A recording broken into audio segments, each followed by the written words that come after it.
Sci-Fi Wire. We had a chance to speak with Leonard Nimoy about tonight's, I think, appearance on your show, Fringe. He said he thought a Star Trek sequel maybe didn't need him anymore. What's your reaction to that? Is he just being modest? And then what else, what can you tell us is to come? What are your plans for him on Fringe after tonight? Well, I can say that I can't imagine a Star Trek movie not needing him. I'm sure that what he's saying is a combination of, modesty and honesty. He may actually feel that way, but the truth is, we could never have made this movie without him, and working with him again would be a joy. It is clearly too early, given that we are just now talking story, to conclude whether or not, Spock Prime is in the film or not. But do I want to work with him again? Of course, 100%. I'd love to.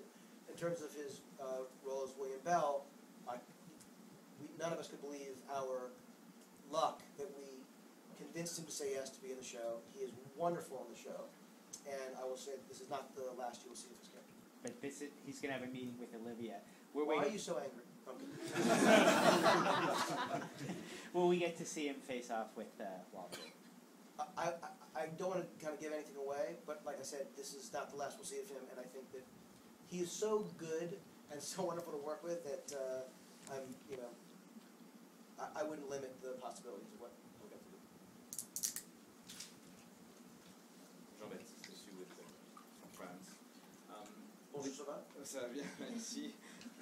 With all those projects, movies and series, how do you balance your time between all of these, and then with all this work life and your personal life, is there time for your personal life with all those things? I know it's a very French question. 35 hours a week, how do you do it? No, it's a very good question. I take my kids to school, every day and try to be home to put them to bed every night. I don't work on the weekends. I'm with my wife and 3 kids. We took a lot of time this summer. We traveled for weeks. We actually were in Paris for 7 days, which was wonderful.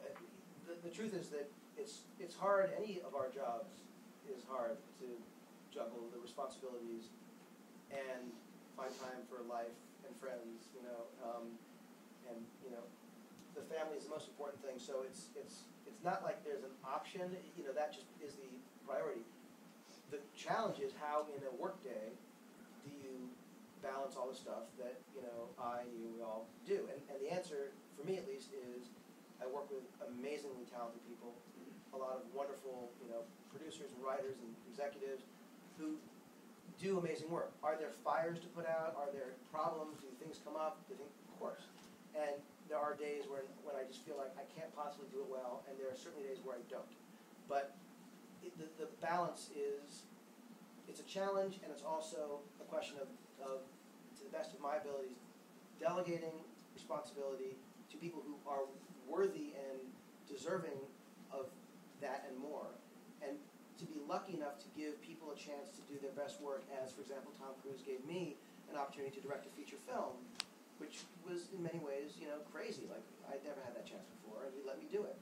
And there are people who are amazing writers who should be directors, and there are great composers who should be producers, and there are great, filmmakers who should be continuing to do what they do and encourage. So I just try to work with people who will make all of us work better, and that's really the only answer that I think I can give.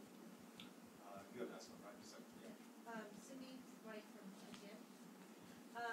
You managed to contemporize what was an aging franchise before you took on Star Trek, and you have talked about including more current events or contemporary themes in the sequel. Do you think that Star Trek is something that's sort of evergreen, or that needs to be continuously updated for each generation? It's hard to know, sort of, to give it it's hard to give a blanket answer to that question. I do think that whether it's Star Trek or anything, whatever is being investigated or created or produced now in movies or TV needs to consider the context in which it is being distributed. I mean, it's not a vacuum. So I think that there are certain universal themes of, love or conflict, loyalty, family. There are certain things that are everlasting that need to be presented in a way that make it feel relevant. Even if it's a period piece, you need to consider what context that film, that story is being, those characters are being seen in. But having said that, with Star Trek, it's not like we're looking to make the second movie some kind of heavy political allegory. I think that it's important that there is, metaphor, to what we know, and that there is relevance. And I think that allegory is the thing that made shows like The Twilight Zone and Star Trek resonate and still vital today. But because the first movie was so much about introducing these people, and it was very much sort of a premise movie, which is like how do you bring these people together, it made it difficult to also have the film go as deep as it could about certain conflict, about certain relationships, about kind of the heart of who some of these characters are. I think it was successful in what it needed to do to introduce these people, but I feel like now that we've done that, and yes, they're still going to be getting to know each other, I'm sure, to some degree, but I think that it is the job of the next film to go a little bit deeper, not to be any less fun, not to sort of take itself too seriously, but to consider now who these people are and to sort of grow with them and just examine them maybe a little bit more closely now that we've sort of gotten through the sort of pleasantries and introductions.